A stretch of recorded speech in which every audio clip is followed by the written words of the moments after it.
Tanggalin nyo na yung kahoy na yun. Ano pa wala dyan? Oo, sakit na.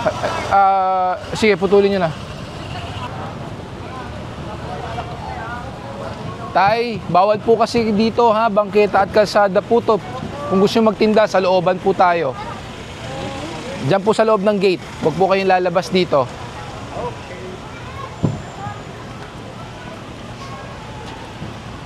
Yung mga halaman, bawasan natin.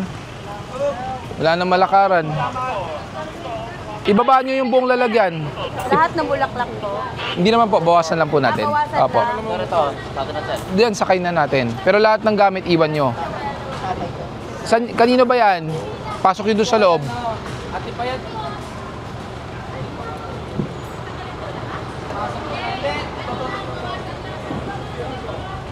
Bawasan po natin kasi wala na pong malakaran. Isang linya lang po, isang linya. Morning. So good morning. It's a Thursday. We're here in Intramuros. So this is actually a request coming from the Intramuros administration, wherein they want to to start the the beautification process, pag-aayos ng mga illegal parking, pag-aayos ng mga illegal vendors para naman mabalik natin yung true essence of having a heritage place for tourism. Then after this, operate po tayo sa labas, meron po tayong complaint area dyan po sa Honorio Lopez Boulevard, then we will proceed to other Mabuhay lanes in time for the Christmas rush naman po.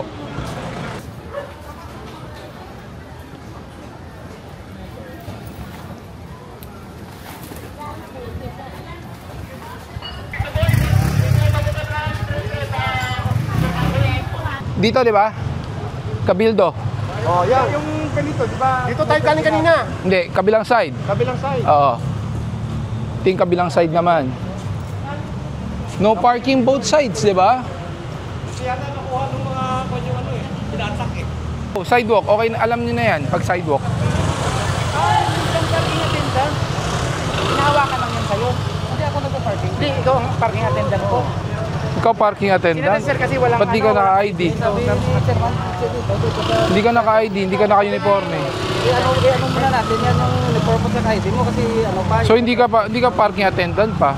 Empleyado ka na ba ng MTPB? Hindi ka empleyado. Ba't ikaw ang nag-i-issue ng parking ticket? Kasi siya, ano sa akin ako. Empleyado ka ng barangay? Opo, sa barangay. Sa barangay ka? Hindi naman dapat barangay, dapat MTPB. Saka bakit dito? Siya naman sir, sabi sir, bawal daw. Tapos nag-inisyon niya naman sir. Kaya nga, saka ang laki oh. Hindi, saka ayan na, by MTPB oh. Boss, hindi pwedeng ganun. Ayan na nakalagay, no parking to away zone by MTPB. Tapos ikaw nag-i-issue ka ng parking ticket. Di ba?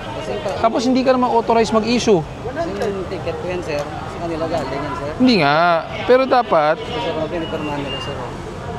Saan? Oo, pero ang tanong dito, pinirmahan nila to, dapat ang nag-i-issue ng parking ticket, authorized employee ng MTPB. Hindi empleyado ng barangay na hindi naman autorisado mag-issue ng MTPB. Yung uniform ko daw, i-asikasuhin po nila sir. Eh, dapat autorisado ka muna. Kaya first one mo lang na doon. Kasi, Ikaw ba to? Pirma mo to? Oo. Ganito.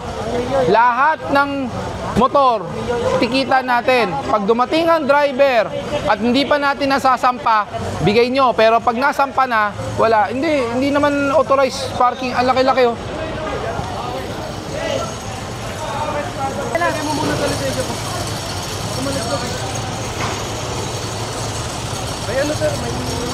Bawal nga eh. Ang problema, kalsada.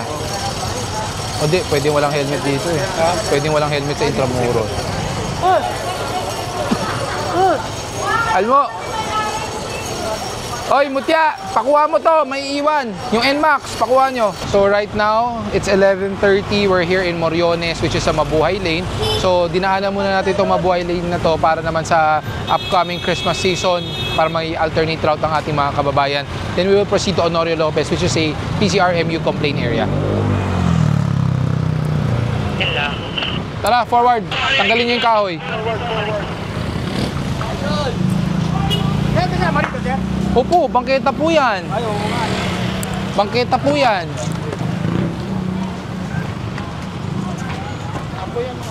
Ano ba yan? Ihawan?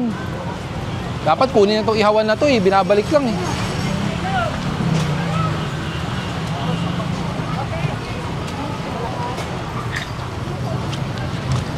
Yung tent, kalasin nyo nga yung, ano na yan, yung payong. Kuya, huwag mo yan, kuya. Ate, wag mo nang kukunin. Ate, bitawan mo. Kaya ano yan? Lang po, ate. Sa susunod, kukunin ko na yung ihawan na yan, ha. Pabalik-balik na lang kayo. Nakakahiya. Hindi po ako may control po niyan, eh. Hindi po lisensya yan. Yung nauna po, yung nauna. Kaso, bakit parang... Iyan. Iyan. Eko. Yan. O7. O7. 07. 07. Vic. Vic. Vic. Vic. Vic.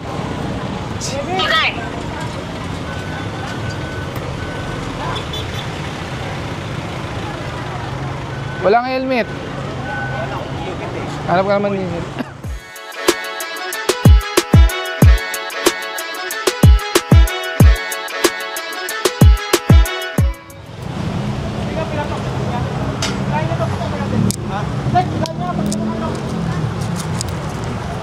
Oh.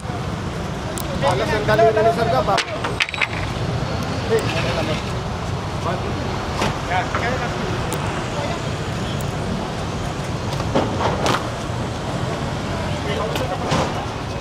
Sakay nyo na yung ano? Sakay nyo na rin dito.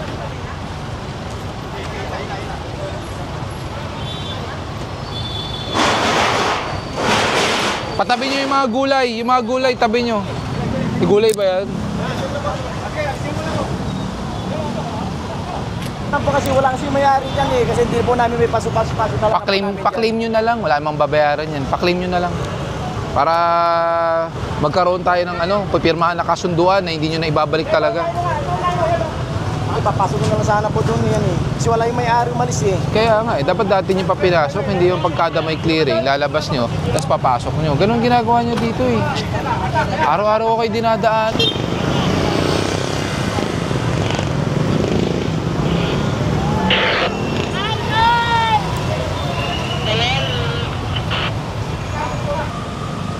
Oh.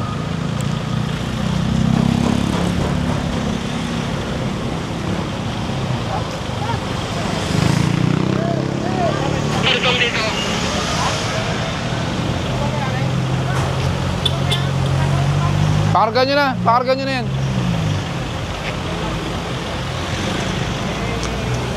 Karga mo na. So good morning. So right now we're here in a C5 service road. Kanina po nanggaling na tayo sa domestic road. Nanggaling na rin po tayo sa Andrews. So C5, medyo marami po tayong complaint area dito po sa Taguig, no? Mostly are around C5 service road area. At yung iba naman po sa medyo looban, like dun po sa may Loton. So pupuntahan po natin yan ngayong araw.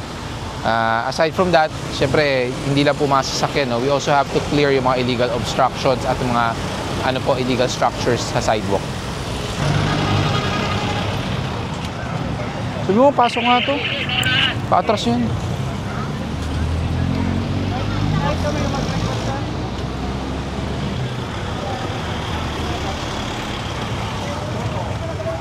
Tara. Atras nyo lang, paatras nyo lang. Ibang tao eh.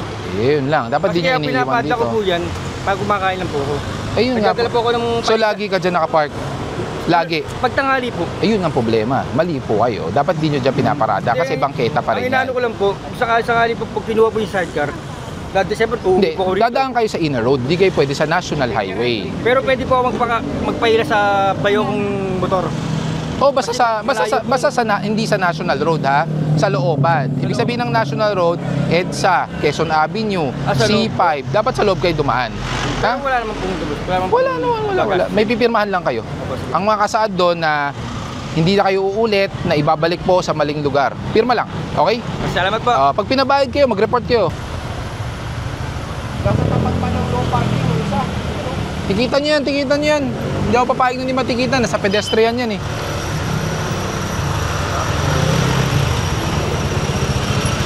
Tikitan nyo pa rin, pedestrian yan. Sir, kapapasok ko lang puro na. Pedestrian po.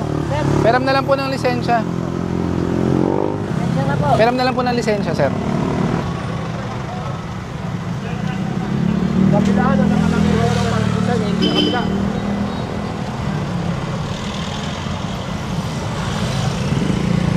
Papasok ko lang po.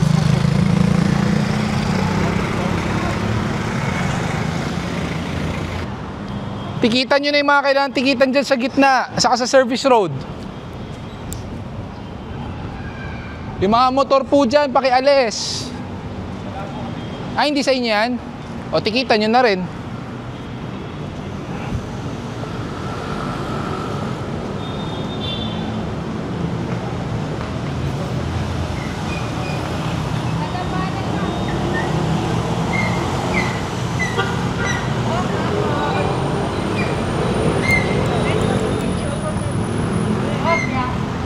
Kap.